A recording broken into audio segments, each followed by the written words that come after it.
Romy, it looks like there's been quite a turnout there behind you. Just tell us what's been happening.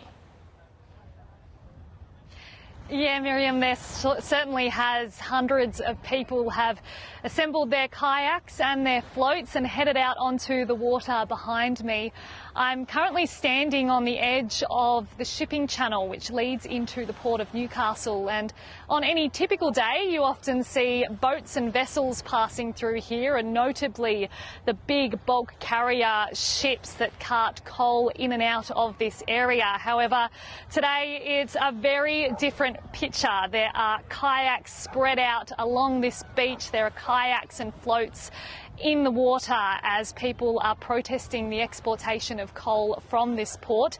They are going to be doing that over 30 hours into tomorrow. They'll be doing it in shifts, so people are out there for about 2 hours and then they swap over, hence why there are a heap of kayaks still lined up along the beach behind me. This port is crucial when it comes to the creation of energy. It connects to the coal mines up in the historic Hunter Valley.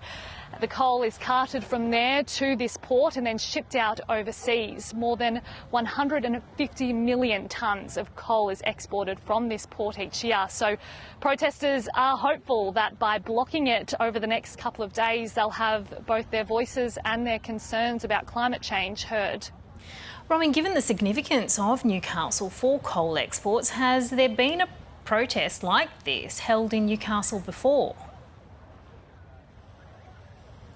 It is quite common for us to see protests like this in this area. However, they are typically not of this scale. So back in 2016, there was a similar protest. Around 2,000 people are believed to have attended that. And it ran from the late morning to the late afternoon within the same day. However, organisers are anticipating that across the course of the weekend, 3,000 people will attend this event, and it will run for 30 hours. So there never has really been a protest of that length before. We also often see smaller protests. It's quite common in this area to have protesters chain themselves to railway lines that lead into the Port of Newcastle and block the trains from going between the coal mines and the ports. So it is common to see this type of activity, but definitely not to this scale. And this today is going to be not just what's happening on the water, it's a massive festival as well. There's been music, marquees, there's a stage. People are just about to gather next to me and do a massive human sign as we speak. So there's plenty more happening, and the organisers are encouraging people and families to come down and check it out. Well, with the magnitude of this, have we heard a response yet from the coal industry?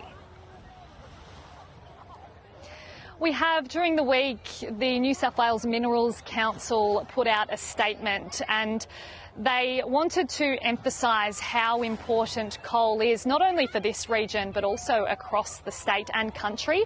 The council says that coal exports bring in billions of dollars to the New South Wales economy and also create thousands and thousands of jobs. So while they support people's right to protest and rally, they do want to ensure that it remains safe and legal across the whole weekend.